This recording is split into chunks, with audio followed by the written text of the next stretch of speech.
What's up? So, I am going to do a short little public service announcement because I'm tired of people hitting me up and asking me. It's at least a few times a week, and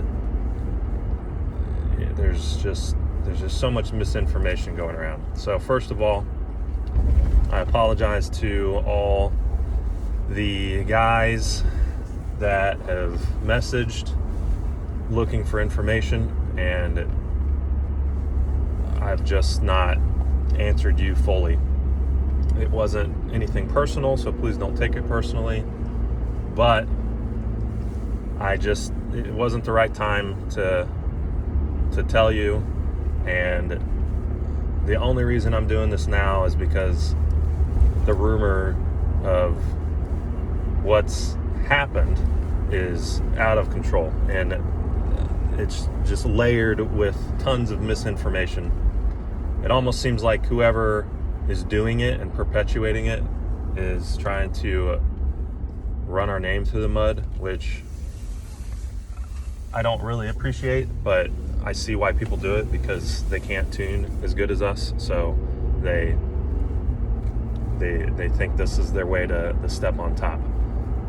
So, yes, there was a visit from the Alphabet company, and it wasn't like anything you're reading online at all. Everyone was very cordial. It was a few agents that showed up. They didn't do a request for information beforehand. This is their new initiative as part of their national compliance initiative. I'll link a couple PDFs in this post discussing it.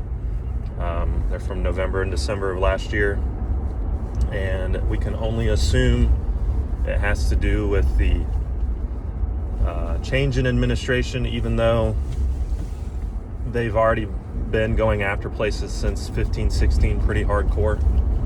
And the only information we have is they had a search warrant, and it was very vague. They were looking for defeat devices, of course, because that's what they're going after for everybody, and they consider tuning as part of that category, and you'll see that in the PDFs. And mainly they were looking for engages, and we think it was in relation to diesel tuning, because that was mentioned a few times. And obviously we don't tune diesels. We have 2 diesels at the shop, but there are personal vehicles, they're tow vehicles, and they're not modified at all. We obviously had our personal vehicles at the shop, not owned by the company, but owned by Jon Sr.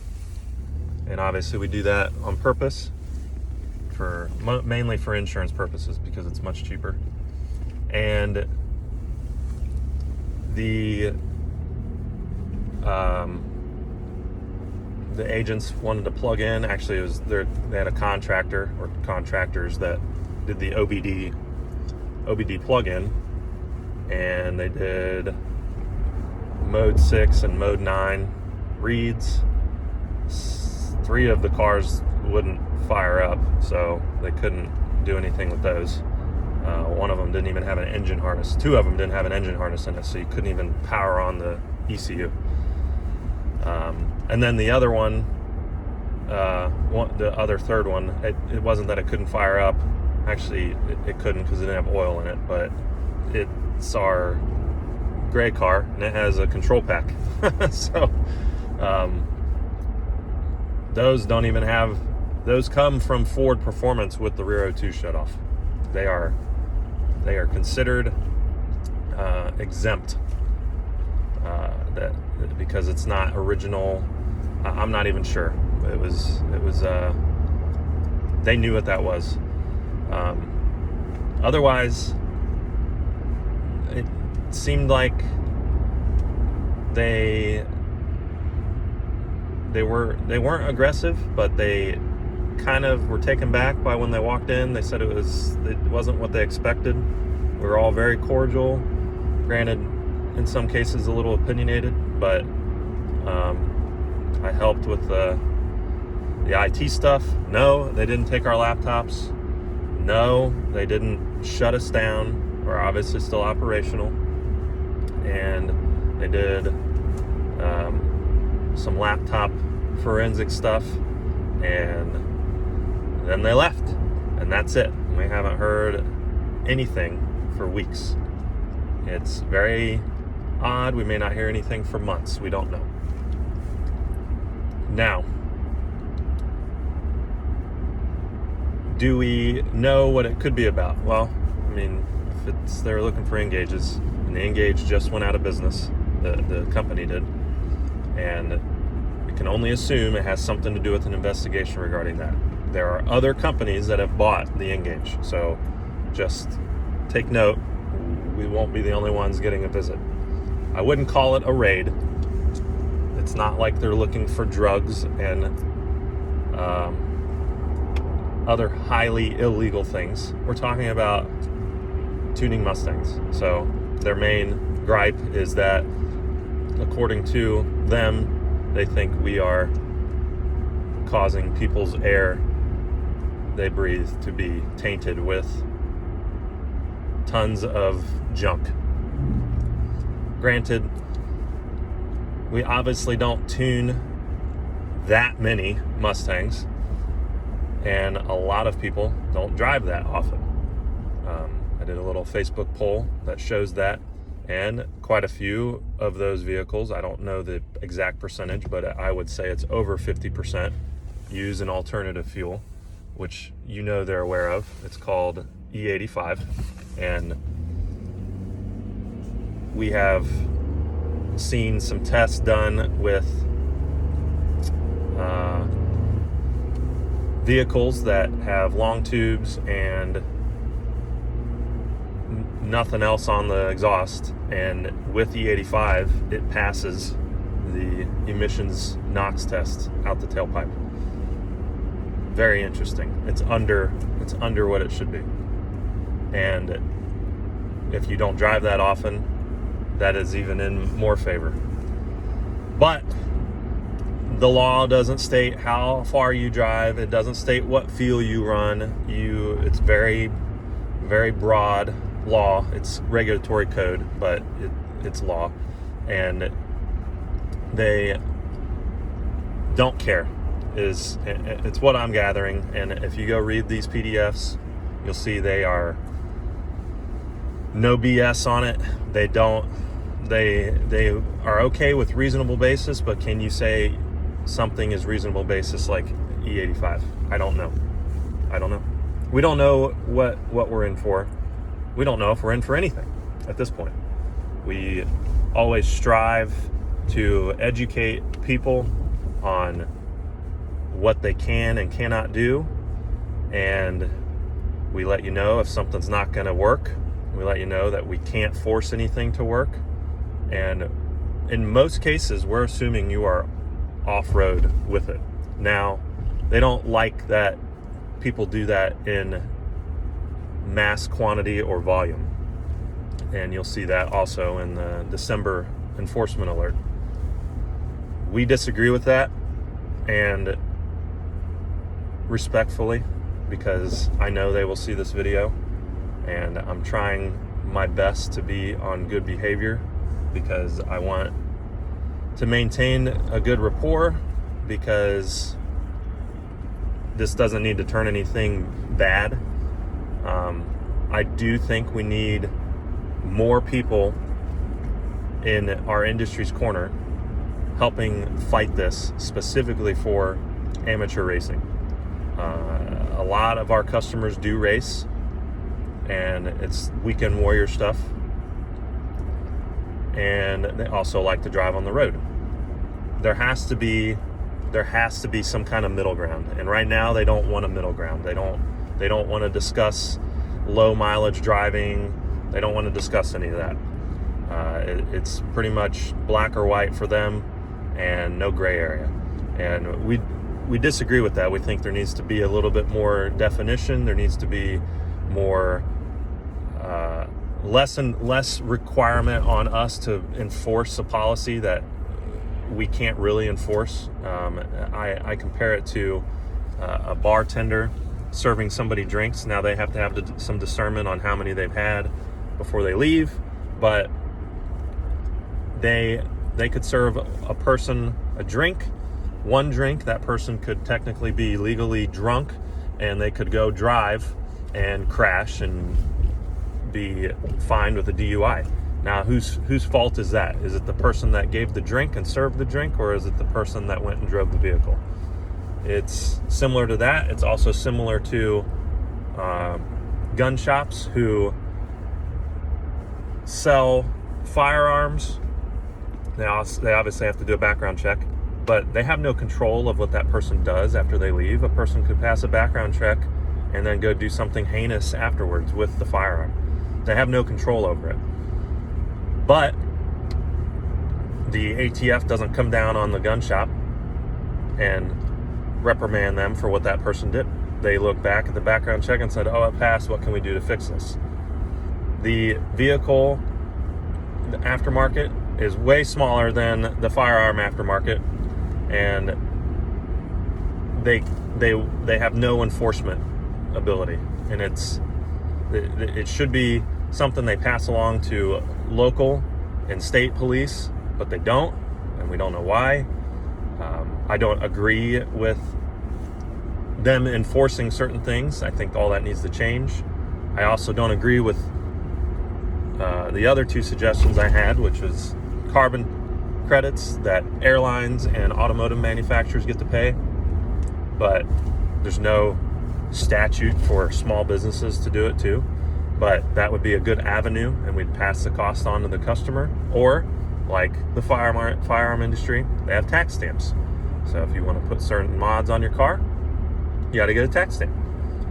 That would suppress a lot of modifications, but people would pay it if they really wanted to do it, because people pay it for their firearms. So I think that passion is shared between industries, and it's just, stuff needs to start changing. And I don't think enough people are aware of what's going on right now, especially the customers. They are blind to everything going on right now, and it's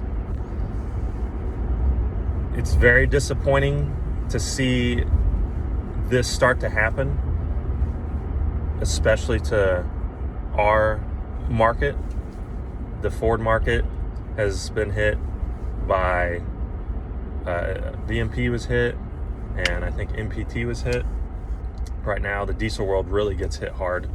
I know there's a guy named Corey Willis that's fighting very, very hard. He has a team of lawyers. He spent probably $1 million or millions of dollars in attorney fees, and he's arguing this same point. And it's interesting to follow, and it also at the same time it's a little disheartening to see that he's having a difficult time because of how black and white they want to be. But he also doesn't have a large lobby in his corner. There's no organization that's really helping fight really hard for the proper things. And the RPM Act was going to be something that was going to be helpful, but it's sitting in some subcommittee right now since 2019. It hasn't moved anywhere. We thought it was going to do something, but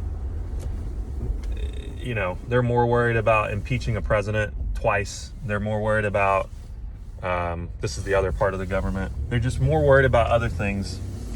And this particular alphabet company it's overreach. There's no other word for it. It is blatant overreach. And anyone that I tell that's outside of the industry that kind of understands what we do, but not 100%, but you tell them the situation, they're like, they're really coming down about that.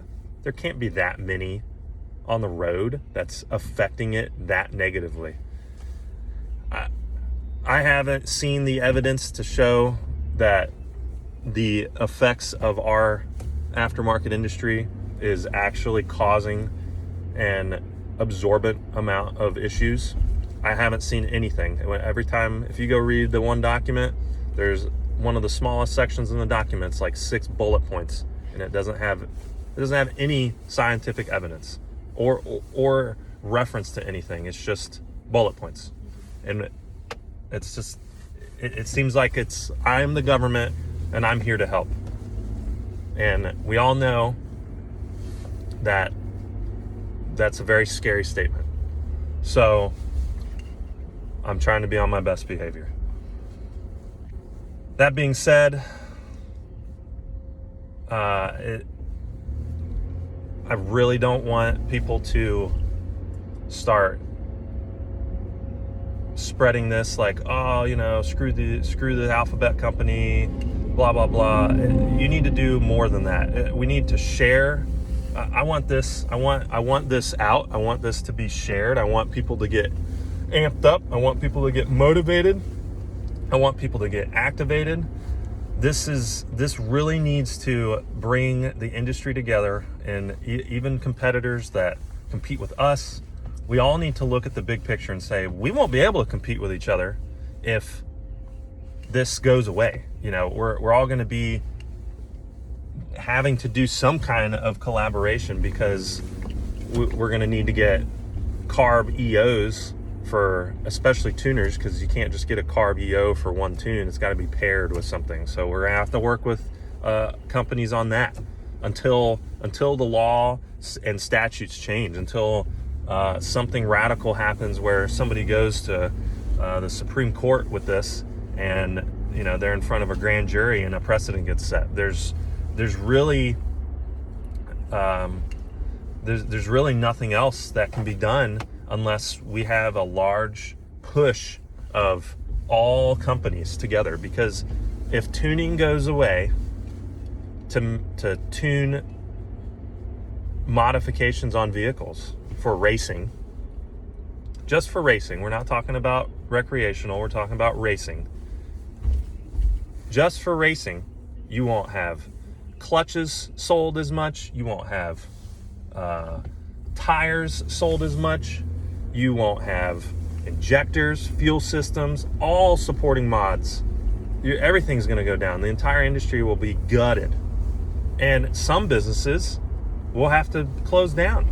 And some businesses, the people have been doing this for so long because it's their passion and they don't care how much money they make. They just make money doing it. They got nothing else to go to. I am a good example, because I used to do IT stuff, and I've been out of the game a little too long to just hop right back into it and start at a senior level, because none of my skills now cross over besides probably management. So that to me is very depressing, considering this could all go away. I have a family to feed, as do many other businesses that are dealing with this. My parents own the business, and this is what they do full time. So it supports them. It supports my wife, my 3 boys. We're an American, patriotic, veteran owned and operated. We have veteran employees. We pay taxes, a lot of taxes, and we do everything legit, by the book, and we get rewarded with the potential of whatever could come down the pipeline. We don't know. Like I said, there's no charge. There's nothing yet. We have no information. But this is how we're rewarded. We don't feel like we're being treated properly. We don't. And the industry's not. We are not represented well. So what do I want people to do? I want people to share this. I don't need it for money. I don't need it to be in the limelight. I really don't want to be in the limelight. I really don't want to have to, this is a personal issue, and rumors spread, and I have to come out. It's not, I don't feel embarrassed by it, but what I don't like is things being dragged through the mud trying to make us look bad, because in the industry's eyes, we all know that we're not doing anything wrong. There's really a victimless crime in big quotes. It's victimless. There's nothing, they aren't vindicating anybody in particular. They're vindicating an idea that is, for our industry, would be difficult to prove, really. And it needs to be fought. It really does. If you guys don't feel the passion that I do for making stuff go fast and racing and just life, liberty, and the pursuit of happiness, then sure, don't help. If you don't wake up in the morning and you have that fire in your belly, then don't do anything, because you're not helping contribute to the community or the industry at all. You would be okay with seeing it go away. But I think the majority of us are looking to really see this have some kind of support. It needs a lot more than it ever has, because it could just all go away. And the only way that I know to get people fired up is to talk about it. And there's this taboo on this, like, oh, we can't talk about it because they're watching. Well, sure, they're watching. Everybody's watching. Maybe that's the point. Maybe they don't understand where we come from. They don't understand the intricacies. I know when the agents were here and they saw us, they saw pictures of our families, they saw how we were, our candor. It helped everybody relax. We generated a little bit of a rapport with them, and it was even more bittersweet, so to speak, that we fired the cars up and a few of the agents have smirks on their face, like they like it.